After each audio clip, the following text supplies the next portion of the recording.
Hello, my name is Reverend Dr. May Elise Cannon. Today is Tuesday, the 17th of June, 2025. Today is day 620. I'm sorry I haven't given much commentary in the past couple of days. Honestly, the news coming out of the Middle East has been, in many ways, too difficult to handle. It's been incredibly overwhelming. And talking to a lot of people we know that live in the region, they've been saying things like, texting with them in the middle of the night, saying that they can't sleep because of the sounds of the bombs and the missiles, wondering whether or not they might wake up in the morning. And there's been significant concern because of Iran and what's happening with the escalations between Iran and Israel, that the world might forget about what's happening in Gaza. In terms of the Gaza crisis, Israeli tank fire today killed at least 51 Palestinians as they awaited aid trucks in Han Yunis.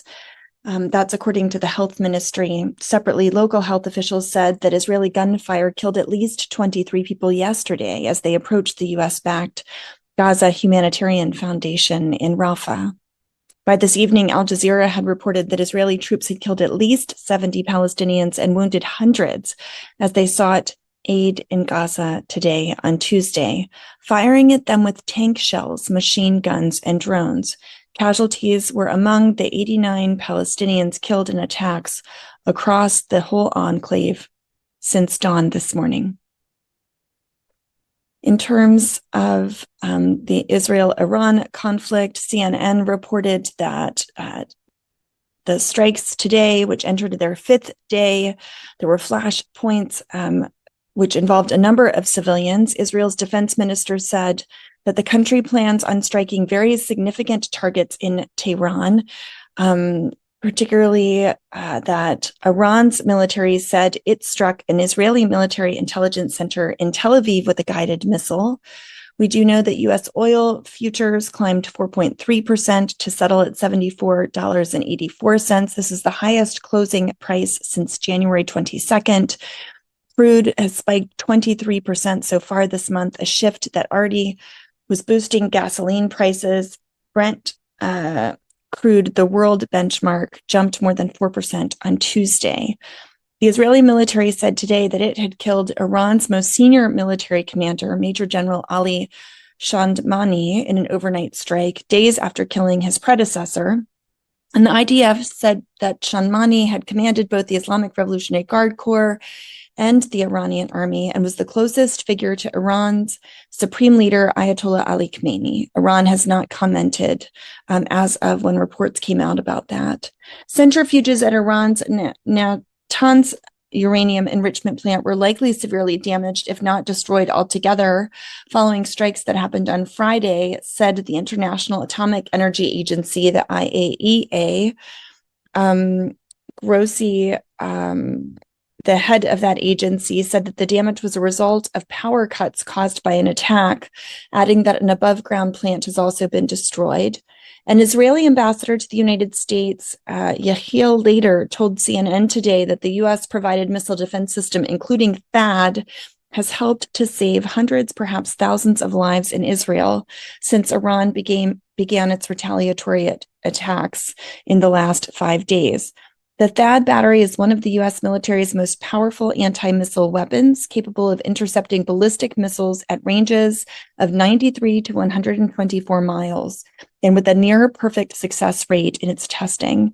Using a combination of advanced radar systems and interceptors, it's the only U.S. missile defense system that can engage and destroy short, medium, and intermediate-range ballistic missiles inside or outside of the atmosphere during their terminal phase of flight or dive on their target. THAAD interceptors are kinetic, meaning that they take out incoming targets by colliding with them rather than exploding near the incoming warhead.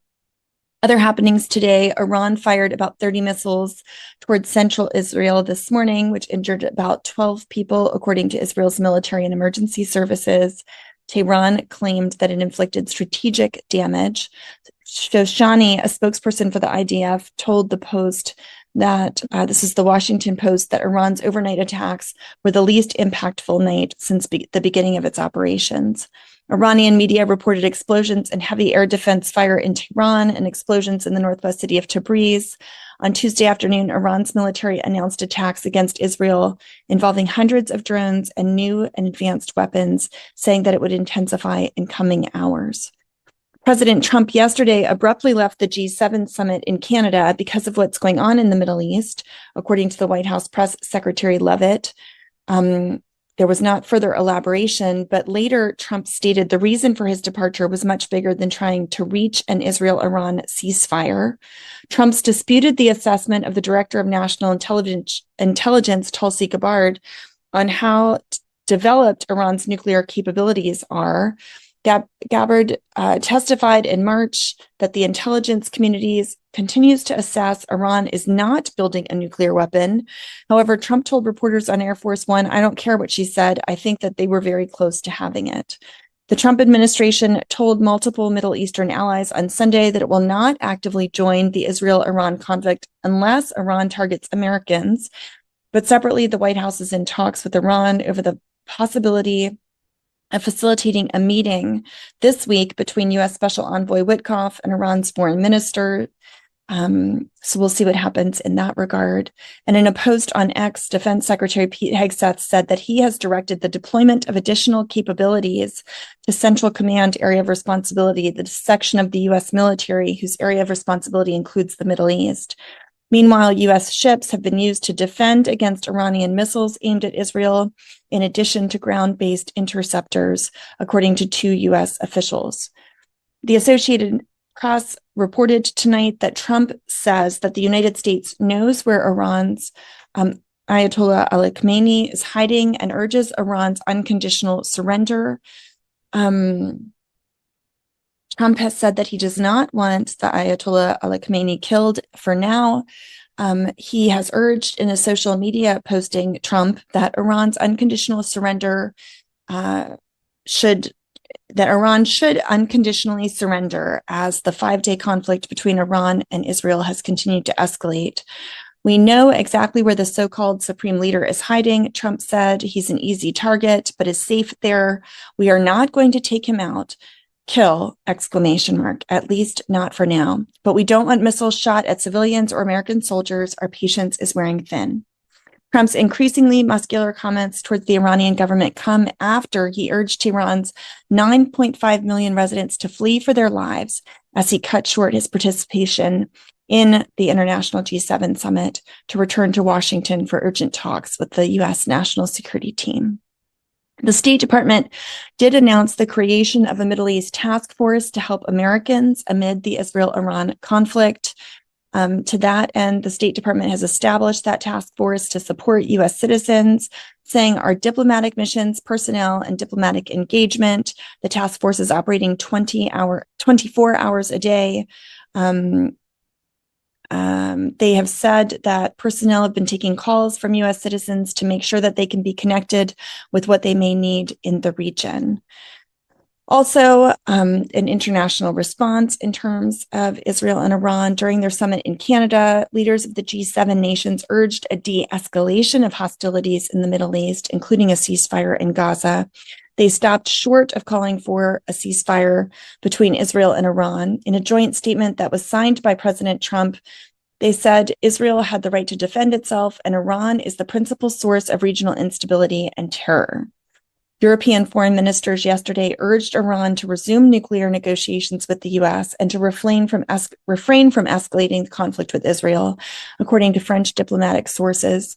In response, Iran's foreign minister was quoted by state media as saying that Tehran, their focus at this stage is, of course, to effectively confront aggression.